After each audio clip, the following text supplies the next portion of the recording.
Baiklah, Assalamualaikum warahmatullahi wabarakatuh. Baik, pada pertemuan hari ini kita akan membahas mengenai keterampilan dasar mengajar. Langsung saja, pada materi pertama yaitu kita akan membahas tentang keterampilan membuka pelajaran. Keterampilan membuka pelajaran adalah kegiatan yang dilakukan oleh guru untuk mempersiapkan mental dan menimbulkan perhatian peserta didik.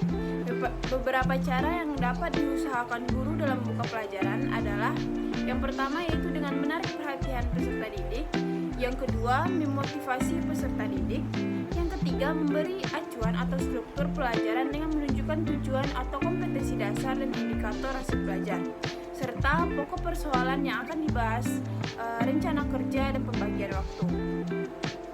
Selanjutnya yaitu mengaitkan antara topik yang sudah dikuasai dengan topik baru dan menanggapi situasi kelas. Dalam membuka pelajaran ada beberapa prinsip. Yang pertama yaitu singkat, padat, dan jelas. Yang kedua, keterampilan tidak diulang-ulang atau berbelit-belit.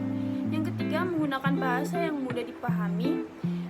Selanjutnya yaitu mengikat perhatian anak melalui membuka pelajaran dengan dua kategori, yaitu membuka pelajaran yang mempengaruhi proses asimilasi dan akomodasi ide, dan kategori yang berpengaruh pada motivasi peserta didik dalam belajar. Selanjutnya yaitu kita akan membahas mengenai keterampilan menuntut pelajaran. Kegiatan menuntut pelajaran adalah kegiatan yang dilakukan oleh guru untuk mengakhiri kegiatan inti pelajaran. Dalam menutup pelajaran, guru dapat menyimpulkan materi pelajaran, mengetahui tingkat pencapaian peserta didik, dan tingkat keberhasilan proses belajar mengajar.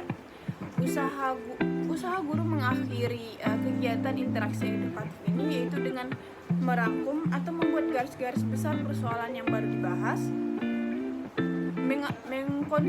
mengkonsolidasi perhatian anak didik pada hal-hal pokok oleh pembelajaran yang bersangkutan, mengorganisasi semua kegiatan atau pelajaran yang telah dipelajari sehingga merupakan suatu kebutuhan yang berarti dalam memahami materi yang baru dipelajari. Selanjutnya yaitu memberi ajakan agar materi yang baru dipelajari jangan dilupakan serta dipelajari kembali di rumah. Dari materi membuka dan menutup pelajaran, kita juga akan membahas mengenai keterampilan menjelaskan. Pada keterampilan menjelaskan yaitu keterampilan dasar mengajar menjelaskan dalam pembelajaran, yaitu keterampilan yang menyajikan informasi secara lisan yang diorganisasi secara sistematis untuk menunjukkan adanya hubungan antara suatu bagian dengan lainnya, misalnya antara sebab dan akibat, definisi dengan contoh, atau dengan sesuatu yang belum diketahui.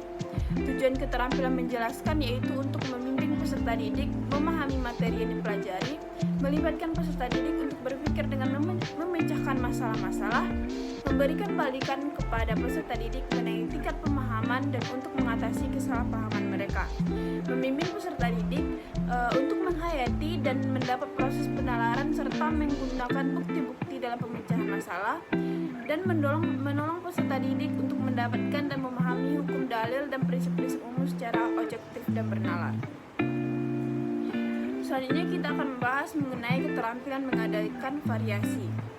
Dalam keterampilan menggunakan variasi merupakan keterampilan guru dalam menggunakan bermacam kemampuan dalam mengajar untuk memberikan rangsangan kepada peserta didik agar suasana pembelajaran selalu menarik, sehingga peserta didik bergairah dan antusias dalam menerima pembelajaran dan aktivitas belajar mengajar dapat berlangsung secara efektif.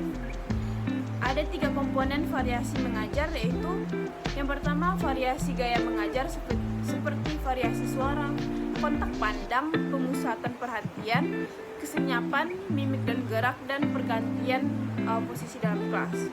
Yang kedua yaitu variasi penggunaan media dan bahan ajar. Yang ketiga, variasi pola interaksi. Variasi stimulus merupakan suatu kegiatan guru dalam konteks proses interaksi belajar mengajar yang ditujukan untuk mengatasi kebosanan peserta didik, sehingga dalam situasi belajar mengajar peserta didik senantiasa menunjukkan ketekunan serta penuh partisipasi. Dalam menggunakan keterampilan variasi, ada beberapa tujuan penggunaan variasi dalam proses belajar mengajar. Yang pertama yaitu menghilangkan kejemuan dalam mengikuti proses belajar. Yang kedua, mempertahankan kondisi optimal belajar. Yang ketiga, meningkatkan perhatian dan motivasi peserta didik. Yang keempat yaitu memudahkan pencapaian tujuan pengajaran. Baiklah, sekian materi kita pada pagi hari ini, yaitu tentang keterampilan dalam keterampilan dasar dalam mengajar. Sekian dari saya. Assalamualaikum warahmatullahi wabarakatuh.